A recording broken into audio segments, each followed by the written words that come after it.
and then Southside saw it and he reached out to me, gave his number, his email, whatever, and then we just, that face card is so important because that distinguishes you from anyone else. I mean, I get this every day. I get industry producers messaging me saying we need this certain dark loop for this person. Having a good brand is so helpful for the industry side, like placements. They're literally like copy and paste because everyone just copies each other, and it's like, what's gonna make you stand out? Like, I would say to just don't compare your music to anyone else. How do you even know that's my loop? Like, it low-key scared me. I was like, I don't know if I can send you this loop. How do you even know?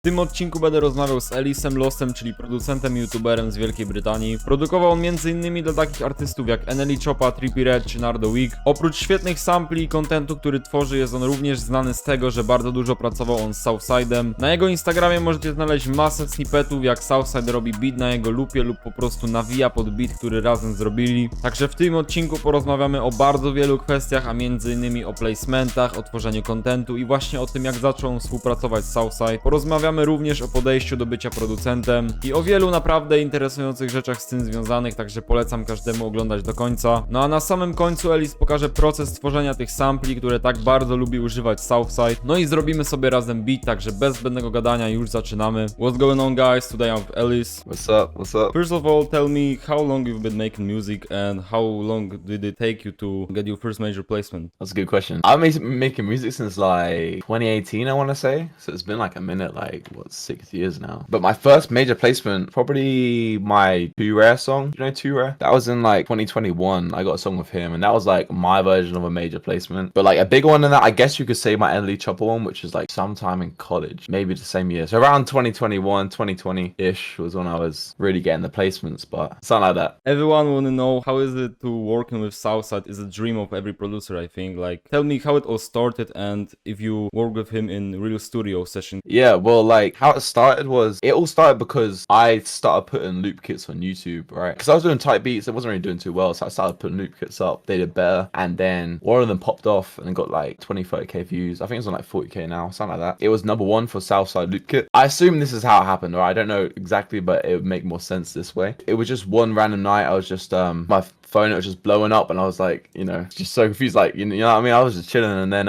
everyone was saying like, oh, this is your loop, this is your loop. And it was like one of those live streams of like Southside, Team 88, and I think Ken Carson in the studio just making beats, and it was on my loop. So I was like, gasped. I was also confused because I was like, how has he used my loop? I didn't even send to him. And that was through that loop kit I put up. So someone must have brought it to the studio, or someone found it like that, because it was #1 for Southside loop kit, like ranking wise. And then after that, I posted it, obviously, because it was like a bucket list moment for me. And then Southside saw it and he reached out to me, gave his number, his email, whatever, and then we just went from there. So it was like kind of indirect, if you know what I mean. There was that, and then we haven't actually worked on music together in the studio. It's more or less online. But I have met him when I went to LA last year. It was one of those 808 Mafia meetup things that Project X hosted. I went down to there, and it was like, it wasn't even like, I planned the LA thing like a year before, and then like come like a month or so before it's meant to happen, it gets announced, and it's literally on during the 2 weeks I'm there out of the whole year is when it happens. It's like, what are the chances, sort of thing. So I had to go, and then I managed to meet all them, talk to them, because they were just walking around, and I was like, they didn't recognize me. I was like, oh yeah, I'm Ellis, we made this, and they're like, oh yeah, blah. So it was nice to chop up with them, but we didn't actually work on any music, unfortunately, because they were quite busy. We were meant to after, but it was just quite a busy one, so it didn't really happen. So it's just all online, really. It's still great, like you got hella snippets with Southside on your IG. I saw a lot of them. Yeah, that was pretty cool. I try to keep up with the live streams every now and then to see that, but yeah, we're working. You still sending them stuff? Yeah, all the time. I send like every few days, so I think that's just the best way with anyone, really, like to really lock in. It's just be consistent. You really thought about signing you to the 808 Mafia, or it's like too big, like it's not possible at the moment or something? Like, did they ever talk about this? It's quite funny you say that, because so many people like ask me and be like, oh, you signed? I'm like, no, I'm not signed. I haven't actually been asked, believe it or not, but I've been like indirectly, I don't want to say signed, but like just working with everyone in the group, but just not signed. You know what I mean? Like I was quite close with majority of the people. I've had songs with people from 808 Mafia. I connected with the manager, all those sort of people, but I haven't really signed at all. Outside of that, outside of the major placement you got, you still doing YouTube. You think like the doing YouTube and getting major placement, like kind of this industry side, working with industry, is it a great combo? Like, because you got so much, let me say, recognition, you got big reach. What would you say about it? Yeah, I mean, I would say, especially in the time we're in, because music changes so quickly, or like the industry does. 20 or so years when it was like Timbaland, Pharrell, those people, 20, 30 years ago. I don't know exactly the time, but it's something like that. It was quite like a small group of people and it was all in person, stuff like that. But now the internet is online, you can do all this stuff online. So it's like, why not make use of it, you know? Because I used to just be straight industry, just straight working with people, sending loops, whatever. But it wouldn't fill up my whole day because I could only make like 5 loops max a day until I just feel a bit burnt out and I don't enjoy it. Because I do it because I enjoy it, you know what I'm saying? So like from then I was like, yeah, I should start doing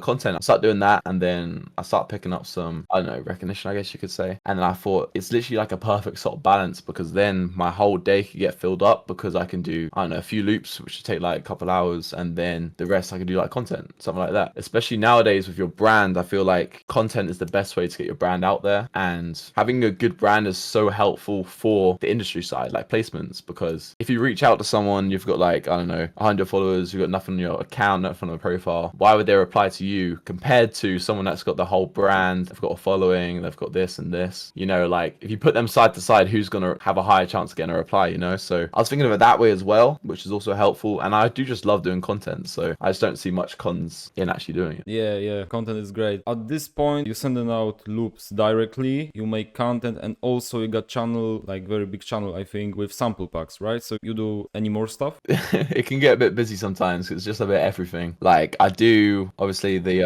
as you said, the content and sending the loops out. I also do the sending the starters out, that stuff. And I'm in the studio with people as well. I was just in the studio the other day. So I'm in the studio like 3-4 times a week, as well as all this stuff. And then the e-commerce side, which is like sending the emails out, like the business emails, all that sort of stuff. So it can be a lot, but I enjoy it. So it's not really that bad. I don't know what else I'd do. You know what I mean? It's like, Yeah, we gotta stay busy, I think. yeah, literally. What would you say gave you the most benefits in terms of money or recognitions or whatever? Like the most profitable, let me say, thing of all of this. Like, because sample packs gave you the chance to work with Southside, which is in your case very, very big thing. But you can say, what was the main thing? Yeah, I mean, the most beneficial thing I've done in my career is work on my brand. I strongly recommend anyone to do that. There could be different ways to do it, but like I did it through content, stuff like that. Doing that and doing the kit thing really did change my perception on music and how it's a lot of business as well as just actually making the beats, like making the videos out of it and then doing the kits and stuff like that. I mean, financially, it's been the kits because what I prefer about that is if you get a placement, for example, it's such a pain to get paid.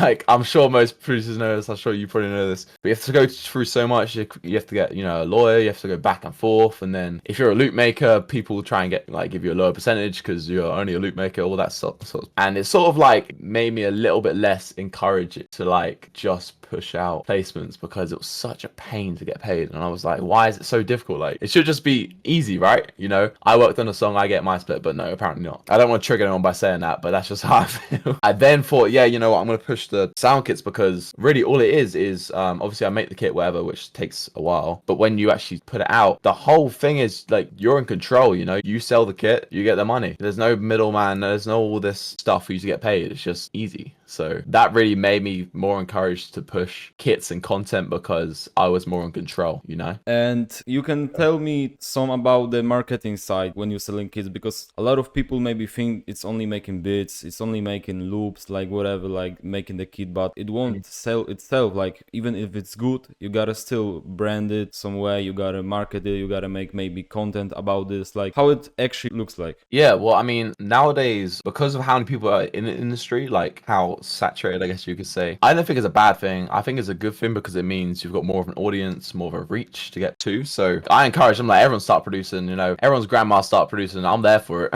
You know, there's more people for me to reach and everyone else to reach, sort of thing. Marketing wise, I'd say, obviously, as I said before, just getting that brand in motion, it's great for it. So like, if people think of things and they think, oh, you know, I don't see money in it. Like, for example, if I made a reel, I'm not going to get any money for it, right? Because I don't even know if I can get paid on Instagram. You might be able to, I don't know. I do it because then it's just staying consistent and engaging with my audience, which then in the long run, for when I put a kit out, I can then do those reels and just say like, oh, this is from this kit. I wouldn't say stuff like, oh, this kit is out now, buy this kit now, buy this kit now. I never say that. You know what I mean? Like, I wouldn't try to tell you to buy it. I'll just say like, oh, this is from this. Because I was talking to someone about this the other day. I feel like that's such a good way to sell things, because if you put it like in real terms, if you're in person, let's say you walk on the street, someone's trying to sell you something, right? If they come up to you and they're like, buy this, buy this, buy this, you're gonna just, doesn't matter how good it is, you're gonna think like, go away, you know, you're in my personal space. I think it's the same thing online, you know what I'm saying? Like, so like if someone's trying to sell a CD and they're playing music, you know, out loud, and it's really good music, and then, you know, you'd be more intrigued to just go up to them and be like, oh, you know, where's this from? You'd be like, oh, this is from here. Just that softer approach, I feel like it's so much better, because it's not trying to push people to buy stuff. And for some reason, I feel like that makes them buy it more. If that makes sense. It's a bit confusing, but I think that's like a really big factor in it. And as well as that, it's just pushing content out and just using stuff in your content, but not trying to be so selly about it, if that makes sense. I'm pretty sure that you made a living of your music, right? So you can tell us how long did it take you? Because you said you started like 2018, so you can say like how long did it took? What was the moment that really told you that, okay, now I don't gotta go to work or something, I can live off my music, I can really do what I like to do, basically? Yeah, I mean, so I was quite blessed to kind of know what I'm into at such a young age, because I know some people don't know what sort of career choice they want to do when they're even like 25 and stuff, which is fine, you know, it's still young. But I knew when I was in like high school, so from then I wanted to just be like, my kind of goal was when I finish, because in the UK it's like high school, college, university, right? After college you're allowed to just, you don't have to go to university. So I was like, okay, after college I want to be able to do music full time, right? So I was like, I've got some years, you know, I'm good. So from high school I was just pumping out music, just really working on my craft, and then the money wasn't coming in at high school that much. I mean, it was a little bit, but not too much, because obviously I wasn't aiming for that. I just enjoyed it and I just wanted to really level up. So then come like college time, I'm making like a decent amount, I can say, to then know that after I'm finished college I don't have to go to university or anything like that. And that's exactly what happened, which, I mean, it's a blessing. It's a lot of hard work though, but I thought if I went to uni, I'm just going to be pushing something which I didn't really want to do too much, and I'll just be like, I had a big uni debt for what, you know? I think because of my age, I was just quite lucky to really go straight into music. But if like, I know some people start when they're like, I don't know, 25, even 30, and they've got like, you know, a wife, kids, a house, all this stuff to pay for, and it's a lot more pressure. But whereas I was just in school, so I didn't have as many responsibilities, so it wasn't as much of a challenge as it could be, but it was still a lot of work. And that's kind of how it transitioned. It transitioned quite nicely into me pushing this all day, every day. Yeah, you say about luck, but still I think it was young to realize, but still you had to be straight with yourself. I don't want to go to the direction, I don't want to go like the university or something. I want to do this music thing. So you worked hard to really pursue that thing, and it became reality. So what's your advice for people who trying to do the same thing? Like, let's say for maybe younger, because like you said, when somebody have wife and kids, it's actually not the same thing, not the same advice maybe, but for people who trying to like do it at the same age you did it, so basically I don't know, 15 to maybe 19. Well, I would say don't get into it for the money. I know some people that get into music and just try to sell things straight away, and it's like, if you're doing it for the money, I'm just gonna be straight, if you're doing it for the money, like as soon as you come into it, you're not gonna last. Like, we're here for long term if you want to make a living out of it, right? I got into it because I was passionate about music, I loved it, and I still feel that way. But whereas if I came into it and I was like straight like, oh, I need to sell beats right now,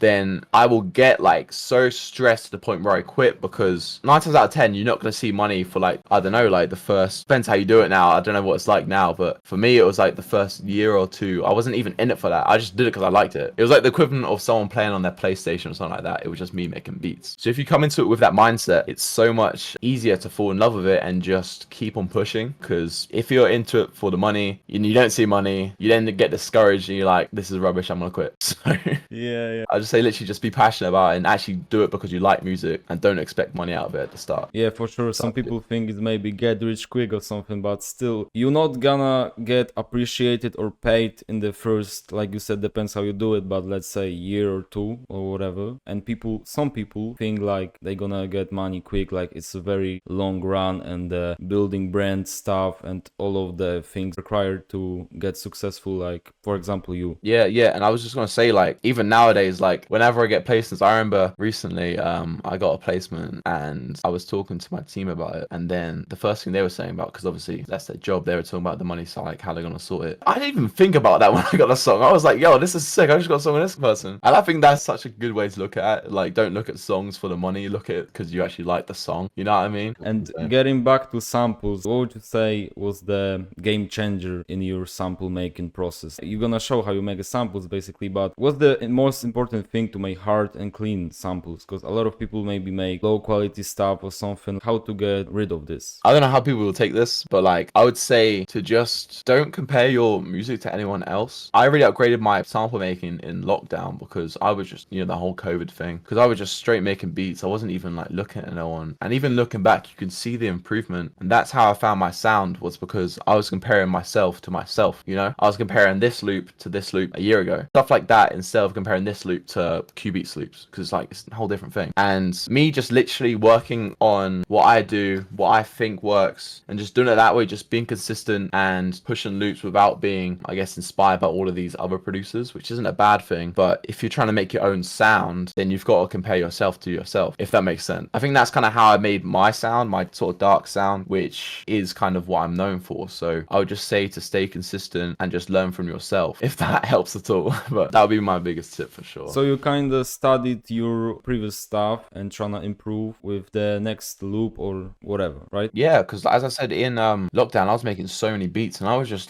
doing whatever came to me, like maybe it would be songs that would inspire me, stuff like that, but not even that much now. I low-key wish I still had that sort of thing in my head, just not thinking about anyone else, because I don't have it as much now. But at the time it was so good because I was just literally creating my own sound, because maybe find little tricks myself and just use that and just use things that I thought sounded good, and then eventually it crafts this whole new sound which I'm kind of known for, so if producers can do that, then that's kind of how they can become unique, in my eyes anyway. You would say that pushing your own sound is maybe better than, let me say, generic stuff or like just the regular stuff. What's your advice for people right now to really push the maybe more basic stuff to maybe reach more people or something, or just creating your own sound that some maybe bigger producer like Southside maybe saw in you? When you make your own sound, it can fit into different sort of categories, but like I see, like sometimes I might open up my loop mail just for like inspiration, because I don't really use loops too much, but I might feel uninspired, I might go into that, and I would hear this you've probably heard this before, but I'd hear the same Nardowick, 4PF, Lil Baby loop, and it's like they're literally like copy and paste, because everyone just copies each other, and it's like, what's gonna make you stand out? Like, let's say I'm like Wheezy or Southside, I'm gonna look at my loop mail and I click on it and it's just another Nardowick loop, and it's like they're gonna skip you, they're gonna forget you, they're not gonna open your email again because they just think it's gonna be that. So it's all down to the first impression. So if you have something that sounds unique, and because like these producers, they click through quite quickly in the loop mails, like I've seen it, like they'll click through first 3 seconds, if it sounds bad, next person, it's so important to just have a sound which, if they're clicking through and they're like, damn, like this is different, but it could still stand in that lane. So I'd say try to keep it simple as well. A lot of people overcomplicate it, and just try to, like, you can still make a certain sound, you can still make a dark sound, Southside sort of style, but just try to add your own little thing onto it so it doesn't sound like something anyone else could make, if you know what I mean. I don't know if that makes sense, but yeah, it's quite hard to describe. I know what you mean. So you think as a producer, not only making samples, but stand out in general is very important? 100%, because especially with how many people there are now, a lot of people say obviously the saturation makes it harder, which I guess it can sometimes, but it's just how you look at it. There's always a way around it, and this way around the loop style thing, it's just having your own unique loops. And when you have it so unique to the point where, I mean, I get this every day, I get industry producers messaging me saying we need this certain dark loop for this person, and it's like they came to me because they know I've got a unique sort of dark sound, like straight off the bat. So if they think, for example, let's say there's a scenario, there's this big Italian drill artist, something like that, and they need dark loops for them, they might think instantly, we need to go to Ellis for that. And it's like, how they've done that is because my whole brand is around this unique dark sound. So for example, a different producer, they can make, I don't know, crazy unique like Q-Beat sort of loops, or like Lil Baby sort of ones, kind of like unique Lil Baby ones somehow. I don't know if that's even possible now, but like, and then if someone needs like a Lil Baby sort of loop, they might come to you. You need to have that sort of brand around your name for when people are coming to you for certain things, because I'm at the point where I'm getting it literally every day, and I think that's so important, just to have these connections and have your name stand out whenever people think of a certain sound. You know what I mean? Like, for example, let's say stuff like, I don't know if you know Nico Baran, he does a lot of those reels where like he's playing like on his synth and stuff. It's a very unique sort of analog Don Toliver sort of sound. So for example, if I need those sort of loops, like if I'm making beats for Don Toliver, I might hit him up. He's the first person I think of, and I think these loop makers need to be that person, which all goes back to your brand and putting your sound out there, like your sound. Same thing goes goes with content, like standing out with content and anything, like not only loops? Yeah, I mean, content, I think low-key it's easier to stand out on content compared to loops because everyone is unique since it's their own personality. Like, if they just act like they normally act, that makes them unique. People like, I don't know, Kai Cenat, for example, the Twitch streamer, man.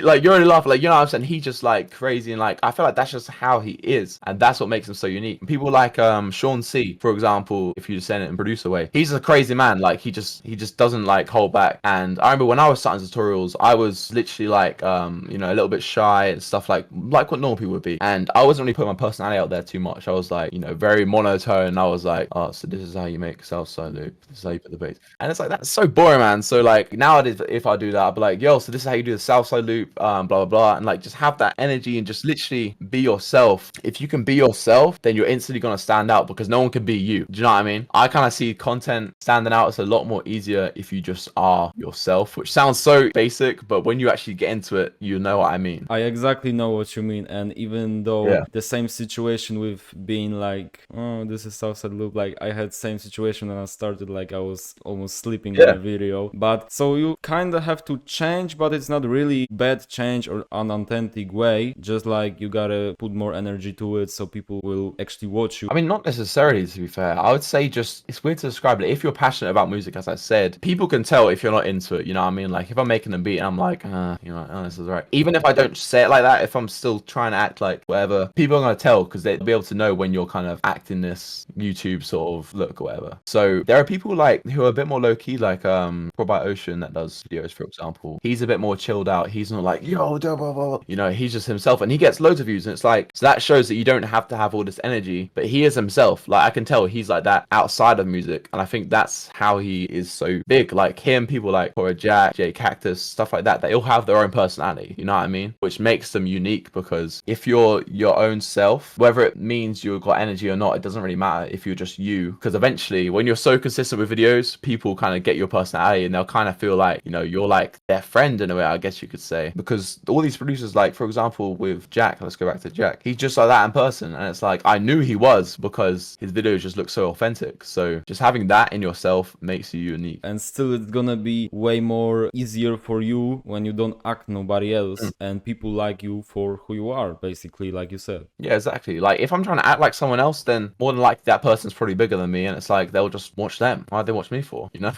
Like, yeah. what's the point in that? So I just kind of think to myself with these videos, I'm like, you know what? I'm trying to act like I would normally. What's the point in not acting like it? Because it's just gonna be fake. People can tell when you're fake. From my experience when I started, I was so scared to put my face out there, but I would literally say, guys, that face card is so important because that distinguishes you from anyone else. It makes you unique straight off the bat. So I would say if you're thinking about doing content or reels or anything that includes your face, just do it, man. Like, because at the start you're probably thinking, oh, it's cringy, my friends will cringe. Who cares, man? Like, you know, they might cringe at the start, but when you're bigger, what are they gonna do then? They're just gonna praise you, you know? Right. So Exactly. I would say get your face out there. If you're thinking about doing content, just do it, man. Just try it out. What's the worst that can happen, you know? Exactly. They get used to it. And actually, it's gonna be better for you and for them later. When you see results, you got a little bit of recognition and you do it good, actually. Like, this is quality content, let me say. They're not gonna roast you forever. Like, it's maybe gonna be at the start or whatever. Even if they're good friends, they're not gonna say shit at the beginning anyway. So you just gotta do this because a lot of people are scared to do it. And it's literally like you gotta make the first video and then go with the flow. Yeah, exactly. It's like, bro, as I was saying, I was in like high school when I was starting, bro. So imagine how much pressure that could be, because like all these people, like, they'll soon see you. And even in college, I had times when people would put my videos on the big screen, and it's like, you have to go through that, man. It's just how it is, you know? Like, I remember my first few beats, there was some people in school that would literally, like, they'd play it on the speaker and just take the mic out of it because it was bad, to be fair. It was like, hey, it was off key, all that stuff. But now those same people praise me for what I do every time I see them. They're like, yo, you're so, and it's like, it will be the same for you as long as you just keep on going. They're gonna hate at the start, but once you push past that, they're just gonna praise you. Like, they're literally some of my, I don't want to say biggest supporters, but every time I see them, that's what they say straight off the bat. Just like, bro, I didn't think you were gonna do this, and now you're doing it. It's like, it's just how it is. So it's kind of sad because these people are just reversing, like they turn off the switch, like they hate, then they praise, like you said. You got some placement in Poland, right? You got 2 placements in Poland and gold plaque, right? Yeah, I got 2 of them with Aster.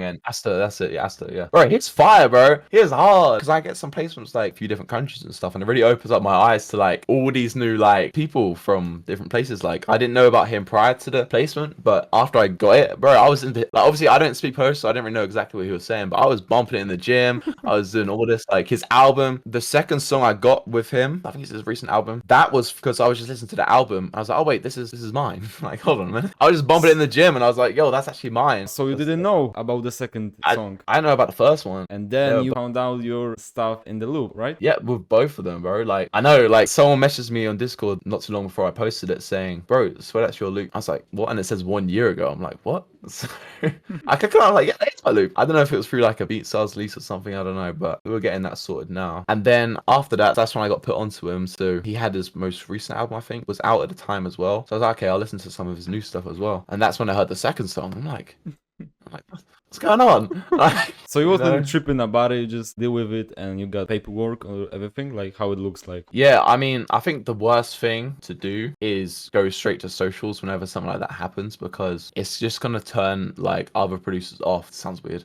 when like working with you, because they think, okay, if I slip up, this producer's gonna like do all this internet stuff. So I've had problems in my career. I've had little things go on, but I just try to sort all myself. I don't try to go to socials and be like, oh, everyone, you know, this guy stole my thing. It's like something like, you know, you could do that, but you know, the first thing you have to do at least is just try to reach out to them, reach out to their team. And 9 times out of 10, I mean, for me at least, it's just worked like that. Like it's been fine. Like I can expose like a few producers and do all this, but I'm not going to, because I don't like controversies. I hate doing all that because it's just bad business. What's the point? Things like that. I just reached out to a producer. I was like, oh, you know, I should listen to the album. I heard it sounds like my loop, you know, just spoke about it, and then we got it sorted. And one thing you said about somebody reached out to you and said, yo, that's your loop. This is good thing about the community. Like they know your sound, they know your shit, let me say. And they even reach out to you. Somebody reach out to you like, hey, this is your loop, right? Yeah, bro, like that's what I'm saying about the brand thing. That like I can't tell you how many placements I've had through that way. Like my NLE Choppa one, for example, was when I was in college. The album got leaked in like Russia or something like that, like a day before, and people were sending me the song and being like, is that your loop? And like it's just the same thing, and I'm like, how do you even know? Like, how do you even know that's my loop? Like it low-key scared me. I was like, I don't know if I can send you this loop. How do you even know? And then that's you know the one I produced with Southside. So I remember just calling Southside up that day, and I was like, do you know about the song? And he didn't even know about the song. He was like, bro, get some lawyers on it, we'll sort it out. And I was like,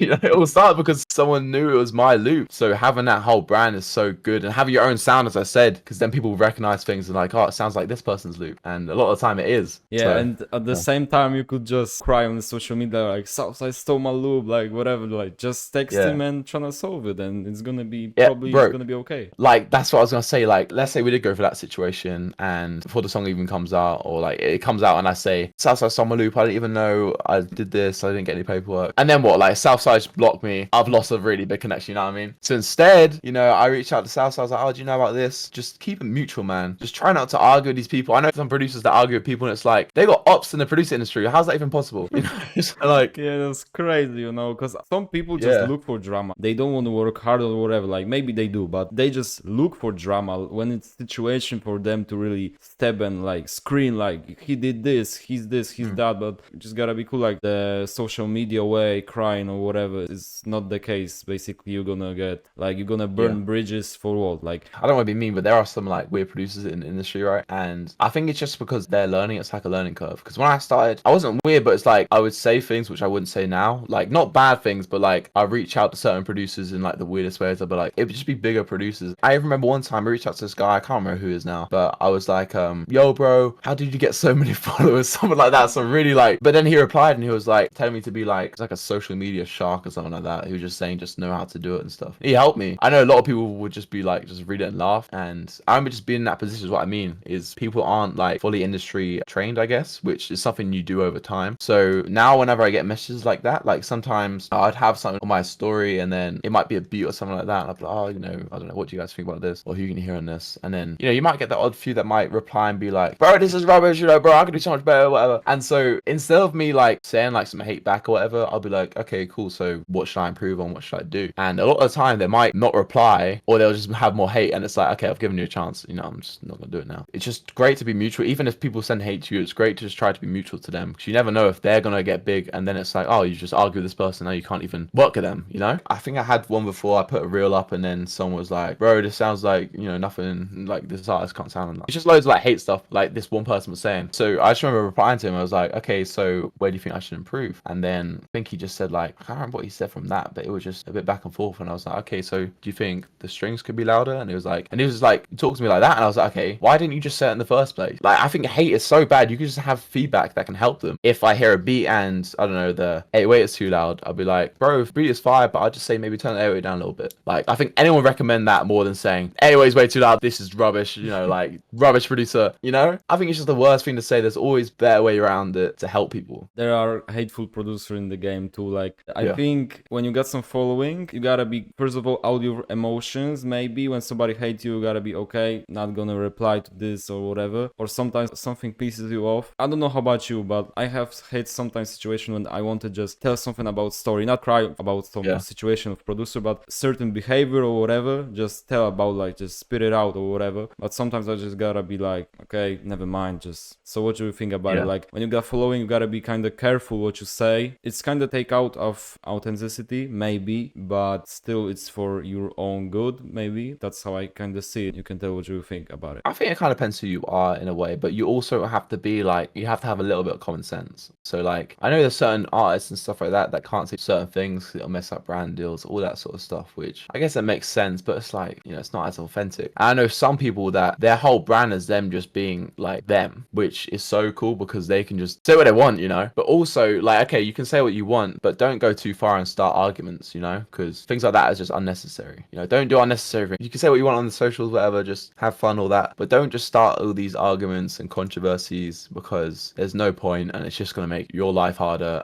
You're going to be on your phone more. What are you doing? You know? So, like, I think even if I'm bigger, like, I'm quite blessed with my community, to be fair, because they're quite nice and helpful and stuff like that. It's quite rare I do get hate, but every now and then anyone will get hate. Someone could literally save, I don't know, a children's hospital and someone would hate them. It's like, you know, it's just a natural thing because they want to stand out to the crowd, you know? And I feel like that's literally one of the biggest reasons, because if everyone's saying, bro, this is fire, and they're thinking, okay, how are they going to see my comment? I'm going to say it's rubbish. Even if I don't think it, you know? Some people just think like that. So you got to kind of keep that in mind and never really take it too personal, because those 1 or 2 hate comments out of the 3 million like comments, nice comments, are going to get to you, which is just a natural thing. But it's just how you take it in, you know? You got to think about the background and maybe reply to them and just like ask for some help if that's the case, you know? Just try to keep it mutual all the time is how I see it. Yeah, because when you get involved with all of that drama and stuff, first of all, you got distracted. That's not the part of your purpose or whatever. Like, do what you gotta do and don't waste time on them, like, literally. Yeah, because I've been in rooms where like producers will be like, oh yeah, bro, like, I hate this guy, like, do you know this guy? Yeah, I hate him. I'm like, okay, I know him, he might have done something bad, but I don't hate him. He didn't do nothing to me, like, you know, and if he did, I'd still try to talk to him through it. It's like, I don't know, I don't think it's really possible to have such a big hate on a producer for no reason. I've seen people have controversies with other producers and all this sort of stuff, but I just try to stay out of it and just try to just be normal to everyone, bro. Like,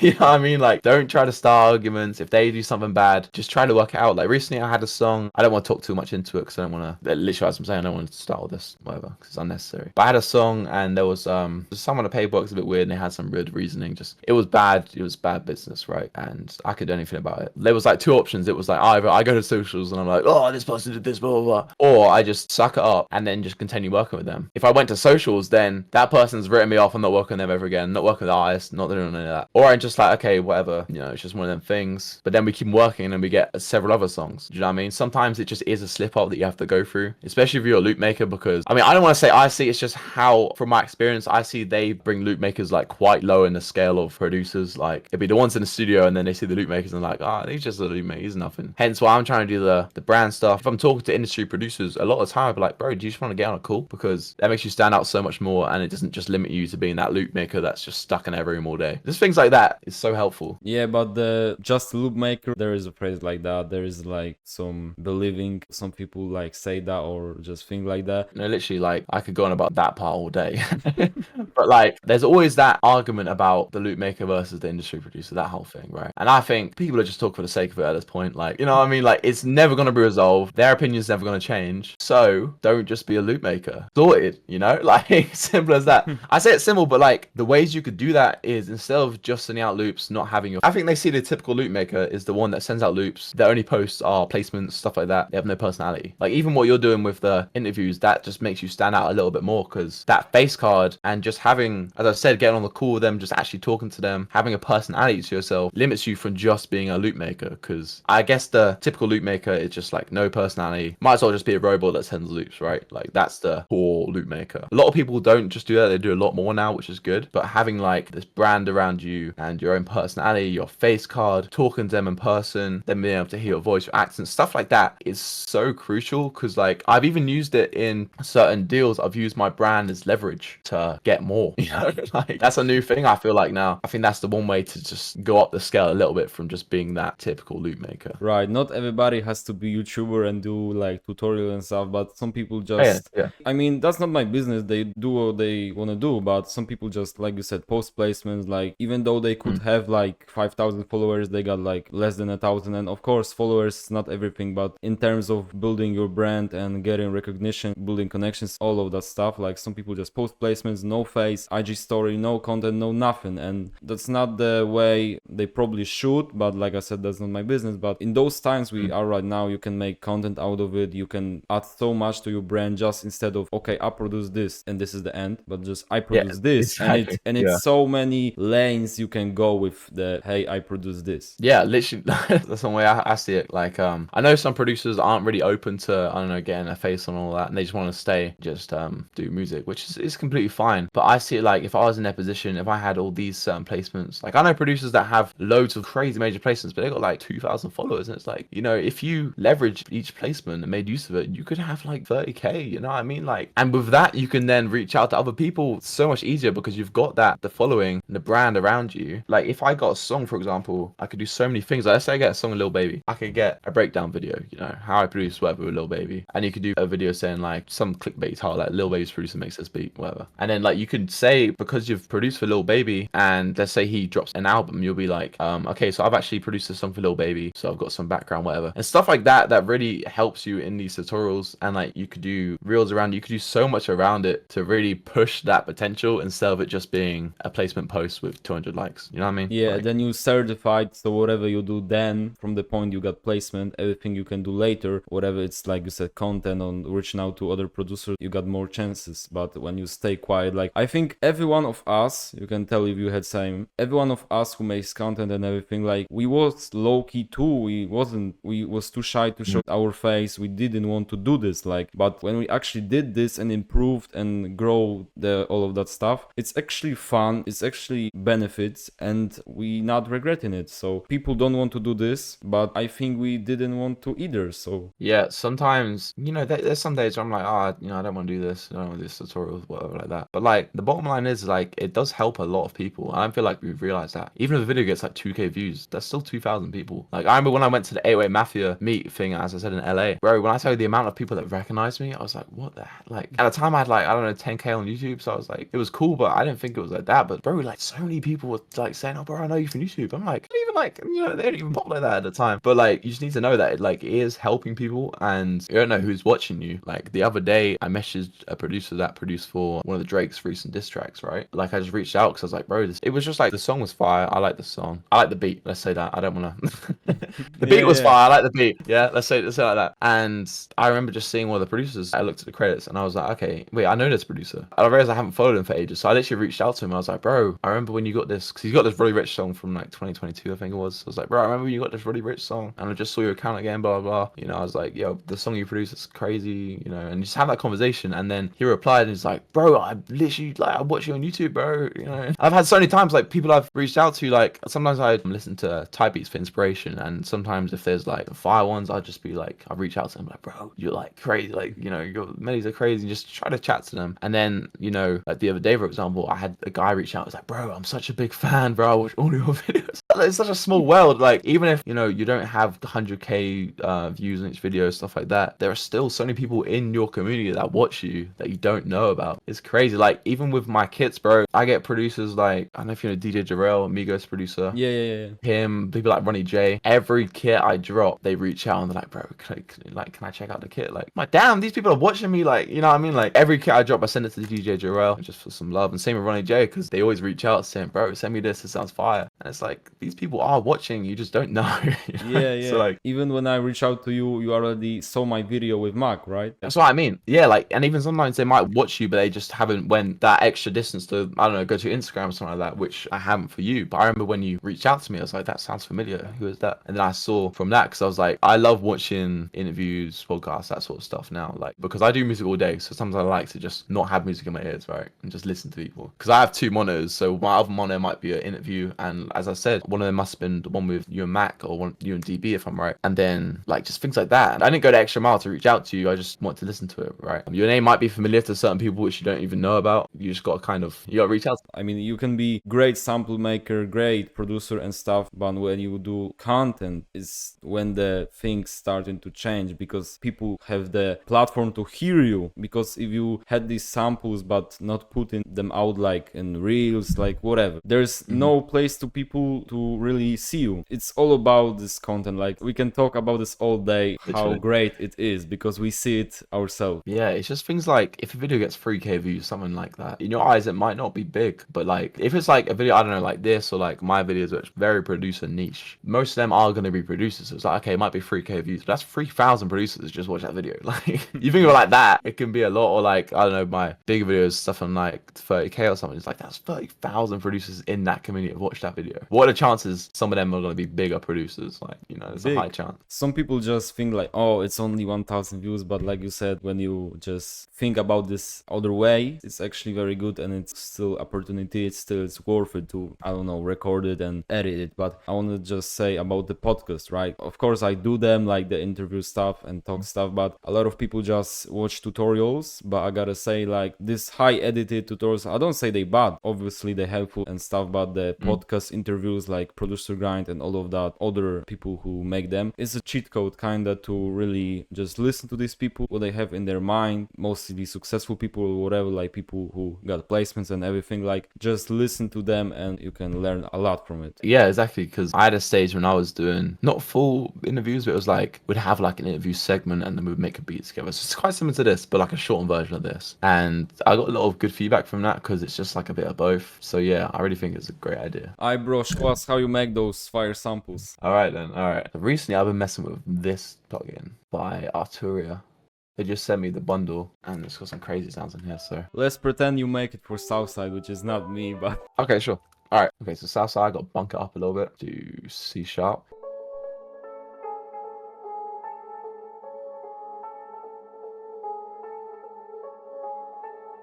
Or like this.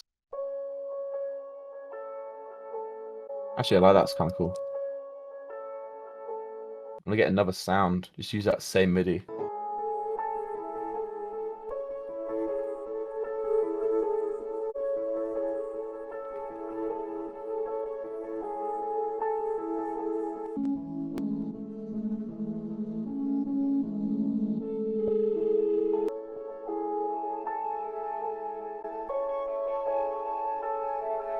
I'm gonna bring this to like a master channel. I normally do. Link that up. Okay, now I'm gonna get another one of these. Make it unique. Yep.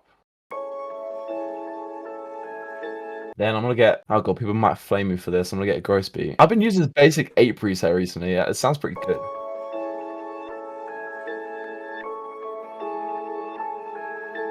I use a bass. I'm gonna get a Xenology. I always use like the synth brasses for a bass. It doesn't really make sense, but just put it lower, right? yeah, literally. It just like hits nicer for some reason. I don't know why.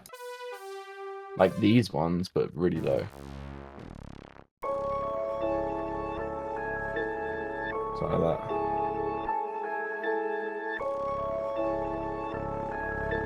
Bit of a fruity chorus on there.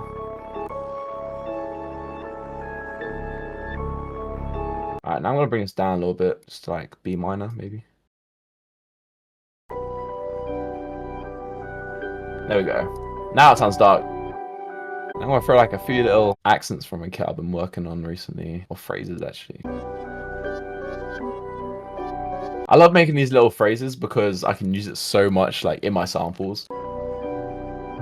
In half times.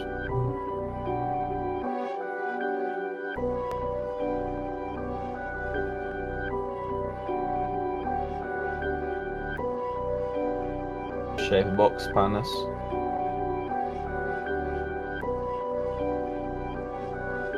I have another section where this halftime is off. Mess around with this.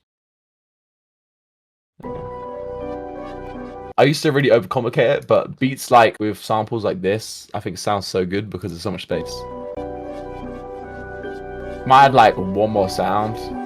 Recently, I can't lie, I've been whipping out this, taking off the dust. Have that at the end. Maybe just add another thing by, I don't know, reversing and playing with the pitch on that. I think it could be there. Then have that out. And I'll just get another one. Make it neat.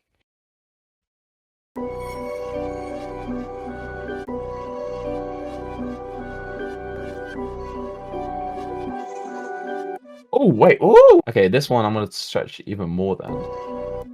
Bring it up. Maybe reverse it. So I'm gonna put some like faders and stuff like that on here. There we go. So it doesn't even sound like a vocal anymore. Maybe some chorus as well. A bass in. I need a fatter bass. This isn't fat enough. That's a better. Make it a bit more wider. And I have another section here. I feel like I'm adding so much. This will gotta be one of my favorite violins. We'll go down to here. Like sometimes I'd really listen to like sort of orchestral, like really like classical music. You can hear how they pan certain instruments, and they like to pan like violins and stuff very heavily on each section. So there's a sample, it'll be like really heavily to the right or to the left. Okay, that's kind of the sample. I'm just gonna mix it and then I'll send it your way.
That's a crazy beat we made, bro. Of course, man. It sounds fire. I so appreciate you pulling up today, man. It's been a great talk, a lot of gems. A lot of people probably need to hear this, so I really appreciate that. If you got any plans, any kits on the way, you can share with us. Yeah, man. I mean, I got a kit coming with Prowadzenie Infinite very soon called Trap vs West Coast, so sure to look out for that. Yeah, man. That's all for now. Stay tuned, guys. Większość dźwięków, których użyłem do zrobienia tego bitu, było z mojego nowego multikita, Mitch Multikit. Jeżeli chcecie sobie powinąć taką paczkę, odzywajcie się do mnie na Instagramie. Instagramie lub wejdźcie w pierwszy link w opisie. Za to, że dotrwałeś do końca, masz minus 15% na tą paczkę z kodem YouTube, także podbijaj. Dzięki za oglądanie, wyczekujcie na kolejne filmy, pozdro.